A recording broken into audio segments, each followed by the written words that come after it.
Okay, we have an update on the Nottingham attacker, that vile creature who decided to cause chaos on our streets. We already know the background of the person from West Africa, and the mainstream media kept focusing on the fact that he had mental health issues.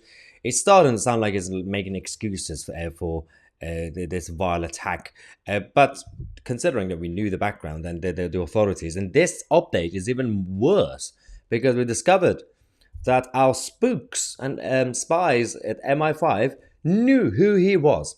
They were aware that he existed, and clearly they thought, well, he's a bit odd, but let's probably just ignore it. Let's not really have anyone monitoring his actions or whatever. So maybe they're going to say, well, budget cuts, we don't have enough people. Anyway, we now know, according to the Sun, that the 31-year-old suspect, well, obviously this person, we have evidence, obviously, it actually turned up at MI5's HQ in London last year and demanded to be let in.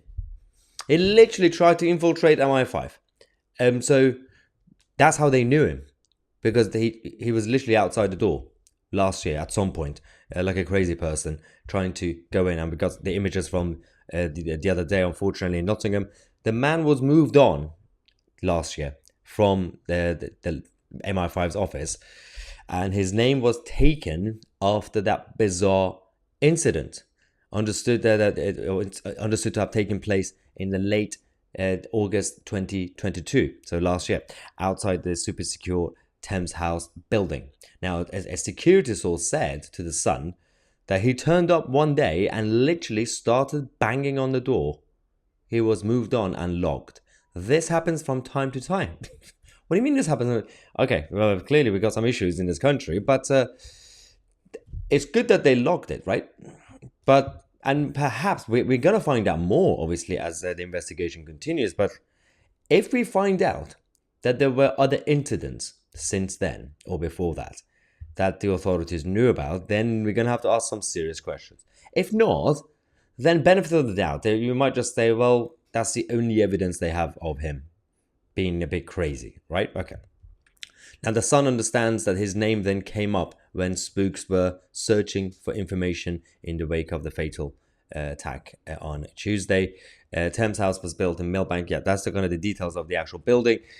The Home Office have decided to not comment on what happened last year. And clearly there's going to be some very, very serious meetings happening very soon to see exactly how to respond to this whole situation. But all we care about as people of this country is to see whether we are safe, whether we can leave our house, every day and not feel threatened by not just the increase in generic crime that's already going up, especially in cities like London, here where I live, but now we are seeing these things in smaller cities, in bigger towns, and of course, again, I know people say you're making it about politics, but this is not about politics, this is about our country. When you see our culture being undermined, the multiculturalism project, which brought in so many people without being vetted properly, that's one issue. We don't really have respect for our country. These people don't have respect for the community or the values of our nation. And you expect them to behave and obey and integrate. And it's not just about these guys, it's also homegrown issues that we have as well. We got a massive problem with people who are born here who also don't really have any respect. Basically, basic family values have gone out the window. Respect, discipline, have a sense of duty. None of that personal responsibility, that's completely gone. And we are where we are now. And unfortunately, we have to tolerate these sort of sad and devastating news updates that happen on a regular basis now. Look at these guys. These are the innocent people who didn't deserve this. They haven't done anything. Anyway, we're going to keep you guys posted on this and other matters as well. Subscribe to the channel. I'm Mahyar Tousi, and we are the media.